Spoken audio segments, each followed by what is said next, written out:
साधु का जीवन, सत्संगी का जीवन निरंतर आकाश में उड़ने जैसा है। ऐसा नहीं है कि थोड़े से उड़ लिए जाकर के कहीं किनारे पर बैठ गए। सारी उम्र ये तो आकाश में उड़ने जैसा है। थक जाओ तो भी उड़ने जैसा है, उड़ते जाओ।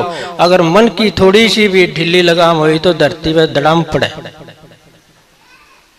धरती पर पड़ जाओगे। ये तो जीवन पर्यंत का संघर्ष है साधु का, सत्संगी का। ऐसा देख लो आप कर सको हो कि नहीं। तुम कहोगे करड़ा सत्संग है, क्यों कर गुजारा होगा, गृहस्थ क्यों कर चलेंगे। अरे चलेंगे ऐसे जो तुम प्रेम से रहोगे। ये बिना प्रेम के रह करके भी घर चलाना कोई घर चलाना है? ये तो नरक को बढ़ाना है, जैसे हमने पहले बताया। तो दूसरी बात बताऊं, मैं गृहस्थ की बताऊं।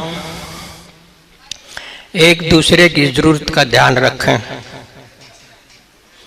अपनी अपनी जरूरत पर जोर ना दें, अपना अपना ख्याल ना रखें।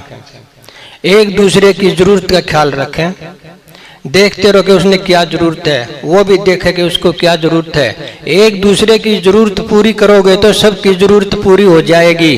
अगर अपनी अपनी जरूरत पूरी करोगे तो किसी की भी जरूरत पूरी नहीं होगी, क्योंकि छिन्ना झपटी हो जाएगी। छिन्ना झपटी में किसी की भी जरूरत पूरी नहीं होती। ये प्रेम का एक नियम है। घर में प्रेम लेना है तो ये एक नियम है कि तुम एक दूसरे की जरूरत का ध्यान रखो। किसी की कोई भी जरूरत है, किसी की सेवा करनी है, रोटी की है, पानी की है, कपड़े की है, और कहीं कुछ भी है, एक दूसरे का ध्यान रखो कि इसको सुख कैसे देना है। हर एक दूसरे को सुख देगा तो प्रेम हो गया। कौन दुखी रहेगा? मैं आपको सुख दूंगा, तुम मेरे को सुख दो, बताओ कहाँ से दुख आ जाएगा? आ ही नहीं सकता है। तो थोड़ा सा ये ख्याल रख लें, प्रेम के नियम में आ जाओ कि प्रेम का सिद्धांत ये है कि एक दूसरे का ख्याल रखें। अगर पति पत्नी केवल, स्त्री पुरुष केवल इस बात का ध्यान रख लें तो घर स्वर्ग के समान हो जाएगा। उन्हें स्वर्ग के बारे में कल्पना करने की भी जरूरत नहीं है। उनके घर में उनके जीवन इतना आ जाएगा कि आनंद से भर जाओगे। आपसे जब प्रेम हो तो तुम कैसा महसूस करते हो? किसी चीज की जरूरत पड़ती है जब आपस का प्रेम हो? कति नहीं पड़ती है। आपस का प्रेम होना चाहिए। सम भर गए तुम भीतर से आपस का प्रेम हो तो।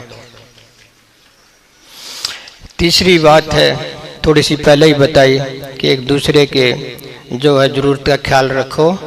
तीसरी क्या है कि एक दूसरे के ऊपर जो अहंकार का प्रहार ना करो।